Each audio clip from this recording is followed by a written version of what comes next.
بسم اللہ الرحمن الرحیم الحمد للہ رب العالمین والصلاة والسلام علی سید الانبیاء والمرسلین وعلی آلہ واصحابہ اجمعین بالسند المتصل منا الی الشیخ الامام البخاری رحمہ اللہ تعالی باب التعوذ من فتنة الفقر وبه قال حدثنا محمد قال اخبرنا ابو معاویة قال حدثنا هشام بن عروة عن أبيه عن عائشة رضي الله عنها وعنهم قالت كان النبي صلى الله عليه وسلم يقول اللهم إني أعوذ بك من فتنة النار وعذاب النار وفتنة القبر وعذاب القبر وشر فتنة الغنى وشر فتنة الفقر اللهم إني أعوذ بك من شر فتنة المسيح الدجال اللهم اغسل قلبي بماء الثلج والبرد ونقي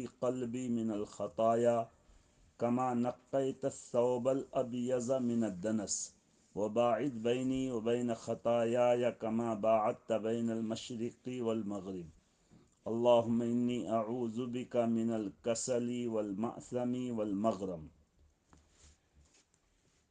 عزیز طالبات اور بچیاں، یہ بخاری شریف میں فقر کے فتنے سے پناہ مانگنے کا باب ہے۔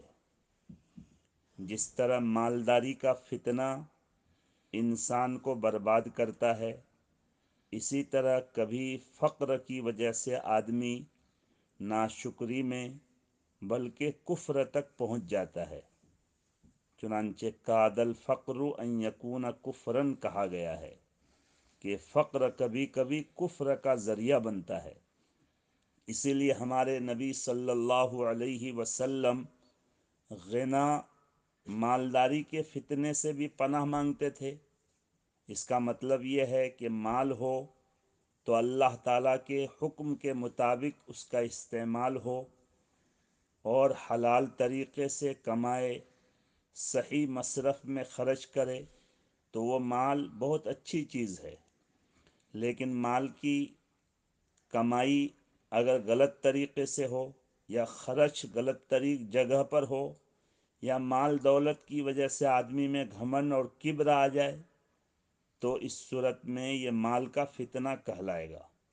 اللہ کے نبی صلی اللہ علیہ وسلم مال کے فتنے سے بھی پناہ مانگے ہیں، بلکہ بخاری شریف ہی میں حدیث پڑھی ہیں آپ سب کہ آپ صلی اللہ علیہ وسلم ایک دن فرمانے لگے کہ آج بہت سارے خزانے نازل کیے گئے، اور یہ بھی فرمائے کہ آج بہت سارے فتنے نازل کیے گئے۔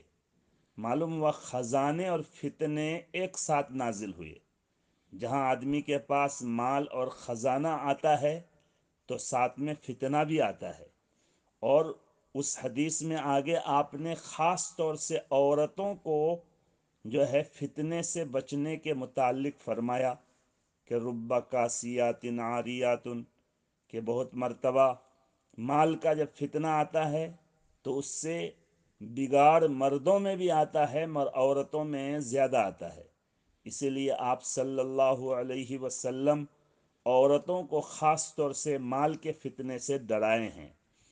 اسی طرح اگر فقر آدمی کا ہو اور اس پر آدمی شکر ادا کرے، جو ہے اللہ کا شکوہ شکایت نہ کرے، فقر اختیاری ہو، جیسے ہمارے نبی صلی اللہ علیہ وسلم کہ اخیر زندگی میں، اخیر کا مطلب مدنی زندگی کے شروع دور میں جو ہے کبھی کبھی 3 چاند نکل جاتا اور آپ کے گھر میں چولہا نہیں جلتا، جو ہے کھجور پانی پر گزر بسر ہوتا۔ ماں عائشہ صدیقہ رضی اللہ عنہا سے پوچھا گیا کہ اگر چولہا نہیں جلتا تو آپ لوگ کیسے زندہ رہتے تھے؟ تو وہ فرماتی ہے کہ کھجور پانی پر گزر بسر کرتا۔ میں آپ کے اس ملک میں آ کر ہی سنا کہ ماشاءاللہ ہمارے اکابر، خاص طور سے حضرت مولانا یوسف صاحب مطلع رحمۃ اللہ علیہ اور ان کے شاگردوں میں یہ بھی نظام ہے کہ طلباء کو ایک دن کھجور پانی پر پورا دن گزر بسر کرنے کا نظام بناتے ہیں۔ ہمارے یہاں انڈیا میں نے کہیں یہ طریقہ نہیں سنا. یہ اچھی بات ہے، یہ حدیث پر عمل ہے. تو یہ اختیاری فقر تھا اللہ کے نبی علیہ السلام کا، ورنہ آپ کے پاس مال و اسباب کی بہت کثرت اور بہتات تھی. ماں خدیجہ رضی اللہ عنہا جو بہت بڑی تاجرہ اور سیٹھ جو ہے مستورات میں سے تھی، اور وہ اپنا سب کچھ اللہ کے نبی صلی اللہ علیہ وسلم کے قدم پر نچھاور کر دی تھی.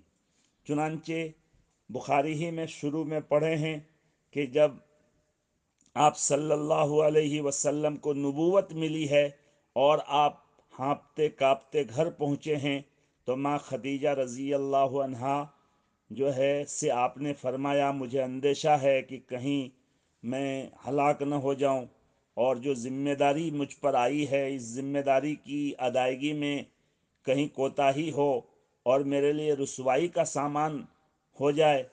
تو حضرت خدیجہ رضی اللہ عنہ تسلی دی تھی، کلا ہرگز ایسا نہیں ہوگا.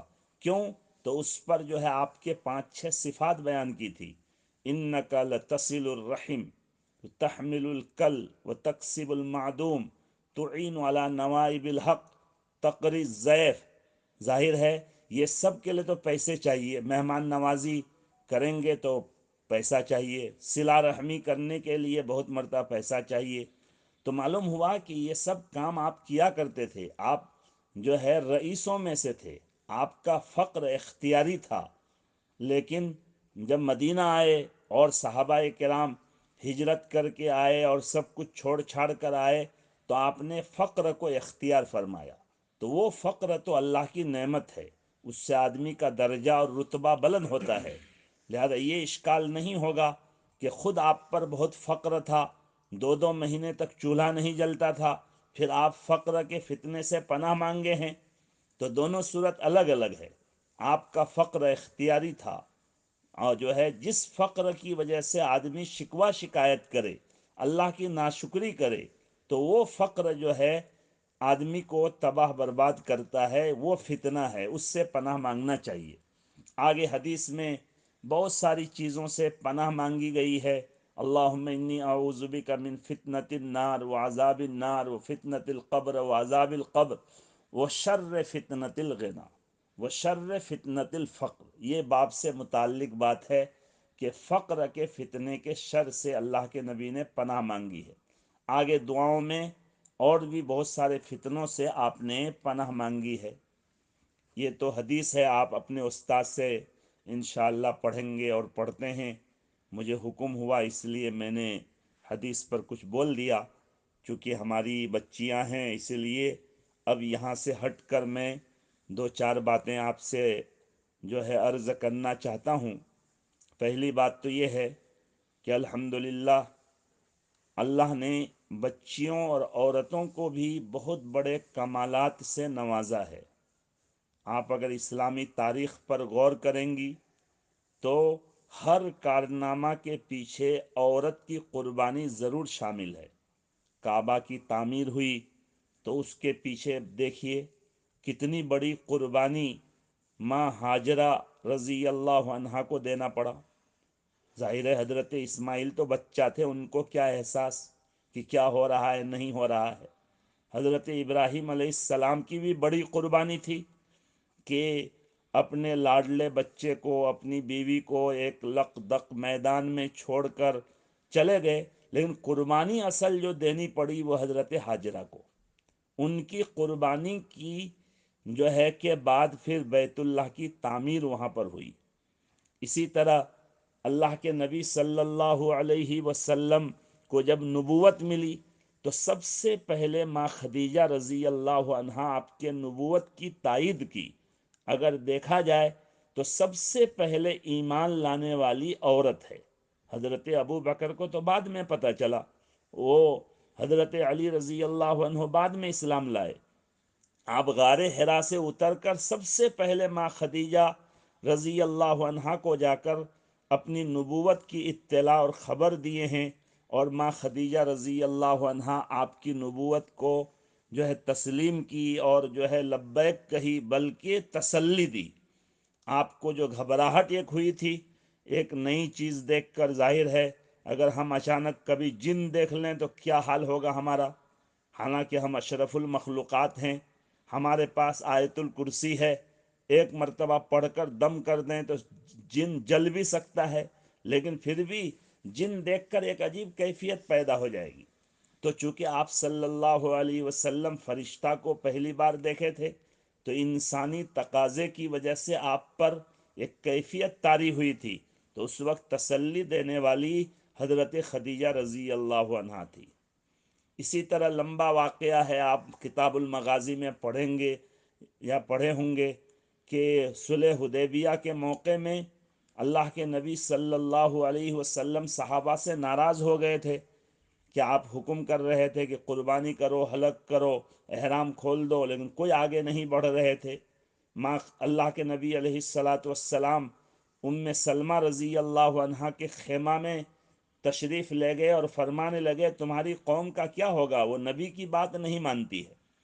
تو حضرت سلمہ رضی اللہ عنہا اس وقت امت کو سنبھالی، وہ بولی یا رسول اللہ یہ تو آپ کے دیوانے ہیں، آپ کے پروانے ہیں، آپ کی بات نہ مانے ایسا ہو سکتا ہے؟ اصل میں جو ہے دب کر صلح کرنے کی وجہ سے ان کو کچھ سمجھ میں نہیں آ رہا ہے کہ کیا کریں۔ آپ آگے بڑھیے اور نائی کو بلا کر حلق کیجئے، قربانی کیجئے، یہ لوگ خود کریں گے۔ چنانچہ ایسا ہی ہوا، آپ قربانی کیے، حلق کیے، تمام صحابہ قربانی کر لیے، تمام صحابہ حلق کیے۔ تو دیکھیے حضرت سلمہ رضی اللہ عنہا کتنا بڑا معاملہ کو سنبھالی۔ تو عورتوں کی ہر جگہ قربانی ہے، اس لیے اگر ہماری بچیاں، ہماری بہنیں اگر اپنے آپ کو خدیجہ، عائشہ، سلمہ کا نمونہ بنائے تو گھر کو دین پر، خاندان کو، قبیلے کو دین پر کھڑا کرنا بہت آسان ہے۔ چنانچہ ایک واقعہ ہے کتابوں میں کہ حضرت عمر رضی اللہ عنہ کے پاس ایک آدمی مقدمہ کیا تھا کہ میرا بیٹا میری بات نہیں مانتا ہے، تو حضرت عمر رضی اللہ عنہ نے جو ہے ان کے بیٹا کو بلایا، تو ان کے بیٹا نے کہا کہ اچھا ٹھیک ہے، مجھ پر میرے ماں باپ کے حق ہیں تو میرے باپ پر بھی میرے کچھ حق ہیں کہ نہیں؟ تو حضرت عمر رضی اللہ عنہ نے فرمایا کہ باپ پر بیٹا کا پہلا حق یہ ہے کہ بیٹا کی ماں کا انتخاب باپ ٹھیک کرے، یعنی شادی نیک عورت سے کرے، اس لیے کہ سماج کے لیے تو ہماری بہنیں، مائیں، بچیاں یہی فیکٹری ہیں، انہی کے گود سے جو ہے سماج تیار ہوتا ہے۔ اس لیے اگر ہماری بچیاں نیک صالحہ بنیں گی تو اس سے ایک سماج جو ہے صحیح اور اسلامی سماج جو ہے وجود میں آئے گا۔ اور پھر اللہ نے آپ کو علم دین سے نوازا ہے، آپ بخاری شریف جیسی عظیم کتاب پڑھ رہی ہیں، حدیث کی کتابیں، فقہ کی کتابیں، دین کا ایک ذخیرہ آپ کے سامنے ہے، آپ پر اب عالمہ ہونے کا لیبل لگ جائے گا۔ اس لیے آپ کو بھی چاہیے کہ آپ اپنے آپ کو حضرت خدیجہ، حضرت عائشہ کا نمونہ بنانے کی کوشش کریں، اور کوئی ایسا کام آپ سے نہ ہو جس سے پوری برادری بدنام ہو جائے۔ اگر کسی عالم سے یا عالمہ سے کوئی شریعت کے خلاف کام ہو جائے، جیسے کوئی عالمہ ہے لیکن بغیر نقاب کے گھوم رہی ہے، شادی میں میک اپ کر کے بغیر پردے کے پہنچ گئی، تو اب تمام جو ہے عالمہ اس سے بدنام ہوگی کہ کیا فائدہ عالمہ بنا کے، دیکھو فلاں کی بیٹی عالمہ ہے، اس سے زیادہ تو میری بیٹی پردہ کر رہی ہے، وہ تو عالمہ بھی نہیں ہے۔ تو دیکھیے پوری برادری بدنام ہو گئی۔ اس لیے بچیوں کو چاہیے کہ اللہ نے آپ کو جس نعمت سے نوازا ہے، آپ پر عالمہ بننے کا آپ کو شرف اور اعزاز ملنے والا ہے۔ آپ کے اساتذہ، آپ کے معلمات جو اتنا اونچا لقب آپ کو دیں گے، آپ اس کی عزت رکھیے گا۔ آئندہ کوئی ایسا کام آپ سے نہ ہو جس سے پوری برادری بدنام ہو جائے جو ہے۔ اور دوسری بچیاں اگر کچھ گڑبڑ کرے، بے پردگی، بے نقابی میں جو ہے چلے پھرے، تو ان پر لوگ چوٹ نہیں ماریں گے، اور کہیں گے تو اتنا ہی کہیں گے کہ فلاں کی بچی برقع نہیں پہنتی ہے، لیکن عالمہ برادری بدنام نہیں ہوگی۔ اس لیے ایک نصیحت اور خیر خواہی کی بات تو یہ ہے کہ آپ کو جو یہ اعزاز ملنے جا رہا ہے اس کی لاج رکھیے گا، اور اس کی عزت اور اپنے معلمات اساتذہ کرام کی عزت کو رکھنے کے لیے ہر قدم پر سوچ سوچ کر جو ہے قدم اٹھائیے گا۔ دوسری بات یہ ہے کہ آپ حدیث کی کتابوں میں پڑھ چکے ہیں کہ حدیث میں ہے اللہ کے نبی نے فرمایا کہ معراج کے موقع میں عورتوں کو زیادہ جہنم میں دیکھا۔ دونوں طرح کی حدیثیں ہیں۔ یہ بھی ہے کہ جنت میں بھی عورتوں کی تعداد زیادہ ہوگی۔ ہر جنتی مرد کو دو بیوی جو ہے دنیا کی عورتوں میں سے، حور میں سے نہیں ملے گی۔ تو گویا کہ جتنے مرد جنتی ہوں گے عورتیں اس سے ڈبل جنتی ہوگی۔ اور یہ بھی ہے کہ آپ نے فرمایا کہ میں زیادہ جہنم میں عورتوں کو دیکھا۔ تو علماء نے تطبیق دیا ہے کہ یہ بھی ہو سکتا ہے کہ شروع میں عورتیں گناہ کی وجہ سے جہنم میں زیادہ جائے گی، پھر گناہ دھل جائے گا تو پھر اس کے بعد پھر ان کو جنت میں بھیج دیا جائے گا۔ تو بعد میں جنت میں عورتوں کی تعداد بڑھ جائے گی، مگر شروع میں عورتوں کی تعداد جہنم میں زیادہ ہوگی۔ تو بہرحال آپ صلی اللہ علیہ وسلم نے جو عورتوں کے متعلق فرمایا کہ جہنم میں زیادہ دیکھ کر آیا، اس کی وجہ کیا ہے؟ آپ نے خود وجہ فرمائی، آپ پڑھ چکے ہیں کہ تکفرن العشیر، کہ ان کے اندر ناشکری کا مادہ ہوتا ہے، وہ شوہروں کی ناشکری کرتی ہے۔ اور ایک وجہ آپ نے بتائی کہ لعن طعن عورتیں زیادہ کرتی ہے، جو ہے گالی گپتا کرنا، بد دعا دے دینا، چھوٹی سی کسی بیٹا کی، بچی کی، بچے کی غلطی پر فوراً بد دعا دے دینا، یہ مردوں کے مقابل میں عورتوں میں زیادہ ہوتی ہے۔ اور حدیث میں ہے کہ آدمی اگر کسی کو بد دعا دے اور جس کو بد دعا دے وہ اس کا اہل نہیں ہے، تو وہ بد دعا لوٹ کر خود انہی پر پڑتی ہے۔ تو لہذا عورتیں بد دعا دوسروں کو دیتی ہے، لعن طعن کرتی ہے، تو بہت مرتبہ لوٹ کر انہی پر پڑتی ہے، اس لیے وہ جہنم میں زیادہ آپ نے دیکھا۔ اور دوسری وجہ آپ نے بیان کی کہ جو ہے ان کے اندر ناشکری کا مادہ ہوتا ہے۔ حدیث میں ہے کہ زندگی بھر ان کے ساتھ تم احسان کرو، اگر ایک مرتبہ ان کے مزاج کے خلاف ہو جائے تو بہت آسانی سے کہہ دیتی ہے کہ اس گھر میں تو مجھے کبھی آرام ملا ہی نہیں۔ اس لیے میری بچیاں، آپ ہمیشہ شکر ادا کرنے والی بن کر رہیں۔ اللہ جس حال میں رکھے ہمیشہ اپنے سے نیچے والے کو دیکھیں۔ ہمارے ایک دوست، ابھی جو ہے کل پرسوں ہی بات ہوئی کہ فلاں کی گاڑی ہم سے بڑی ہے، تو میں نے کہا کہ آپ سے چھوٹی گاڑی والا بھی کوئی ہے، لہذا اپنے سے نیچے کو دیکھیں گے تو ہمیشہ شکر ادا ہوگا۔ ہماری کوئی سہیلی ہو سکتا ہے ہمارے شوہر سے زیادہ مالدار شوہر، مالدار گھرانے میں پہنچ گئی، تو ہم ناشکری کر رہے ہیں کہ وہ تو اتنا خوشحال ہے، ان کا مکان تو اتنا بڑا ہے اور میرا مکان تو اتنا چھوٹا ہے۔ نہیں، اپنے سے چھوٹے مکان والے کی طرف دیکھیے، تو اس سے شکر کا جو ہے مادہ پیدا ہوگا۔ چنانچہ آخری بات بخاری شریف ہی میں امام بخاری رحمۃ اللہ علیہ پہلی حدیث حمیدی کی بیان کیے ہیں اور آخری حدیث احمد ابن اشکاب کی بھی بیان کیے ہیں۔ علماء نے لکھا ہے، اس سے امام بخاری کا اشارہ ہے کہ للہ الحمد اولا و آخرا، ہر حال میں اللہ کی تعریف کرو، شروع میں بھی اخیر میں بھی۔ اور بخاری پڑھنے سے پہلے اگر کم تعریف کرتے تھے، حمید یہ تصغیر کا صیغہ ہے جس کا معنی کم تعریف والا، تو جو ہے بخاری پڑھنے کے بعد احمد یعنی بہت زیادہ تعریف کرنے والا، اس میں تفضیل بن جانا چاہیے۔ اسی لیے آپ بخاری شریف پڑھ کر اللہ کا خوب شکر ادا کرنے والی، اور جو ہے اللہ کی نعمتوں پر جو ہے اللہ تبارک و تعالیٰ کی ہمیشہ حمد اور ہمیشہ شکر ادا کرنے والی بنیں گی، تو شکر ادا کرنے سے اللہ کی نعمتیں بڑھتی ہیں۔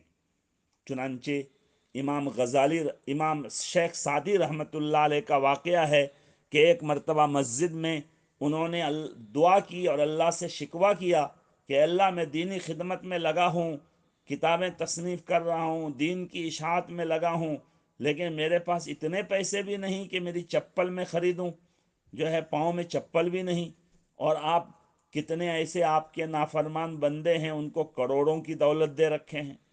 یہ وہ شکایت اللہ سے کیے، اور مسجد سے باہر نکلے تو ایک آدمی پر نگاہ پڑی جس کے پاؤں ہی نہیں تھے، اور فوراً الہام ہوا کہ سعدی شکر ادا کرو، تمہارے پاس پاؤں تو ہے۔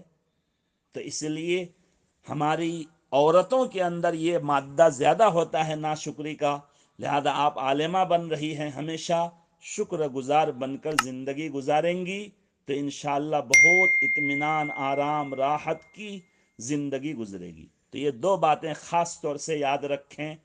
ایک بات تو یہ بتایا کہ آپ اپنے مدرسہ، اپنی معلمات، اپنے اساتذہ کی عزت پر دھبا لگانے والی نہ بنیں۔